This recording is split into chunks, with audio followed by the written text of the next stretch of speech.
Assalamualaikum warahmatullahi wabarakatuh. Perkenalkan, nama saya Khotrul Amalia Jarwati, nomor absen 23 dari kelas 12 IPA 1.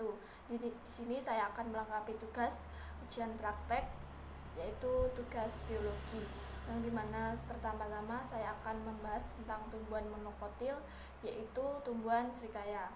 Di sini tumbuhan srikaya merupakan tanaman yang monokotil, diantaranya akarnya berserabut dan tulang daunnya sejajar dan berbiji berkeping satu.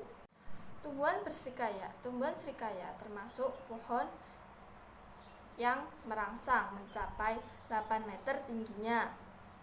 Daunnya berselang sederhana, lembing dan lebar dan panjang. Bunganya muncul dalam tandan sebanyak 3-4. Bunganya berlebar 2-3 cm dengan 6 daun kelopak bunga kuning, hijau, berbintik ungu di dasarnya. Buah tumbuhan srikaya biasanya bulat atau mirip kerucut cemara, 6-10 cm dengan kulit berbronjol dan bersisik. Daging buahnya putih menyerupai dan memiliki rasa seperti podeng. Tumbuhan yang kedua adalah tumbuhan delima. Tumbuhan delima ini termasuk tanaman dikotil yang buahnya berbiji dan lebih dari satu. Tumbuhan ini tingginya bisa mencapai sampai 5 atau 8 meter. Bentuk pohon ini yaitu perdu atau pohonnya kecil, tinggi, batang berkayu, ranting bersegi, percabangan banyak, lemah, dan berduri pada ketiak daunnya. Coklat ketika masih muda dan hijau kotor setelah sudah tua. Daunnya tunggal,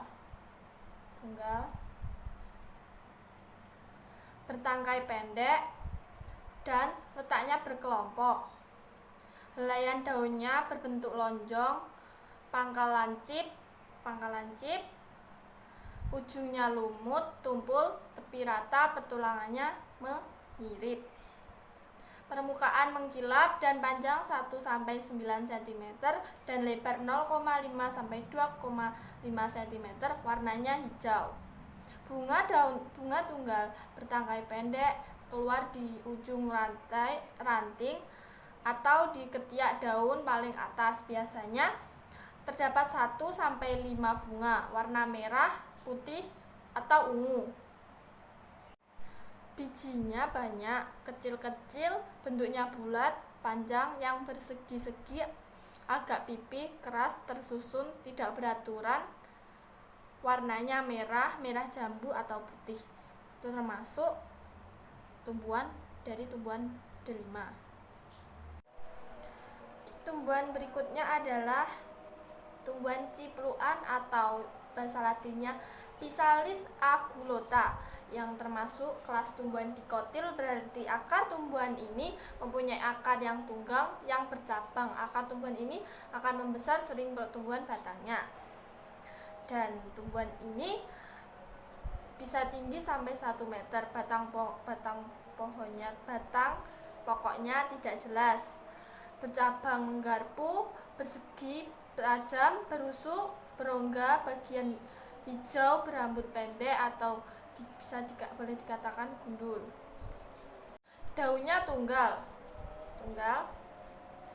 berangkai bagian bawah terbesar, di atas berpasangan, sehelai berbentuk bulat, telur bulat, memanjang, lengset, dan ujung tidak sama, bertepi rata atau berongga, bergigi. Bunga tunggal ini bunganya. Ini bunga tunggal di ujung ketiak atau daun.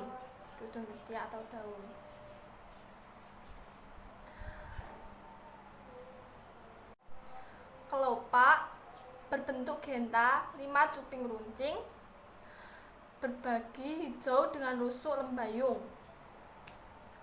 Tingginya 6-10 mm dan kuning terang dan noda-noda coklat atau kekuningan.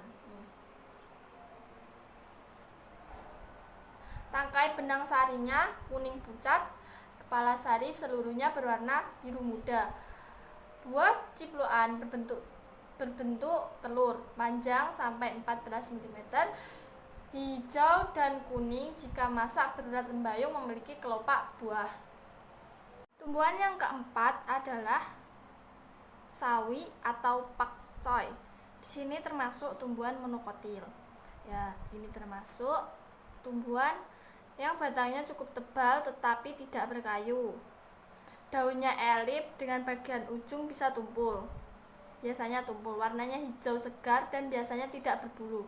Menjelang bunganya, sifat rosetnya agak menghilang, menampakkan batang bunganya kecil, tersusun, majemuk, menghilang. Menampakkan batang berwarna kuning bunganya dan berjumlah 4. Benang sarinya 6, mengelilingi 1 putik. Buahnya menyerupai polong tetapi memiliki 2 buah yang disebut silikua atau sawi adalah tumbuhan kuning yang merambat. Terima kasih. Sekian adalah penjelasan tumbuhan-tumbuhan monokotil dan dikotil dari saya. Ada kurangnya saya minta maaf. Wassalamualaikum warahmatullahi wabarakatuh.